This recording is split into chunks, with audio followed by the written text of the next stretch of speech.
In this video we're going to attach a light environment to our pawn so that when we use different lighting, the pawn doesn't come up as a dark figure in the game.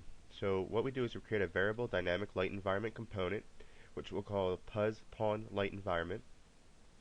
Scroll down to default properties, and we'll create the object, and we'll set b is character light environment equals true, and then we'll also set the puz pawn light environment to that object.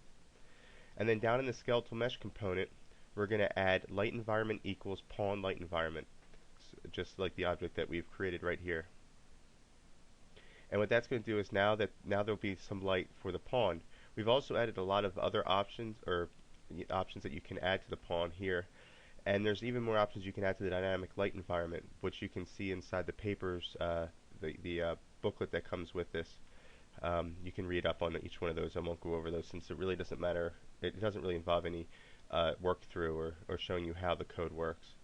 Also, inside a puz weapon, we're going to use the puz pawn light environment to cast light on the attachment. So when we attach the weapon to the pawn, we need to also give it light. Well, because it's attached to the pawn, you want to give it the same type of light that the pawn has. Otherwise, you're going to obviously cause maybe some issues. It might not look right. So to do that, we're going to say first if mesh is not equal to none, then we're going to set mesh.set light environment puz p.puz pawn light environment, and that's going to set the light environment to the light environment of the weapon to the same as the pawn's. The reason why we do if mesh is not equal to none is because right now currently we have weapons that don't have a mesh because the shooting actually comes from the socket but not from a weapon. So that's kind of what you want to put that there so you don't get errors for setting a light environment that doesn't have a mesh to set a light environment to. And that completes this video.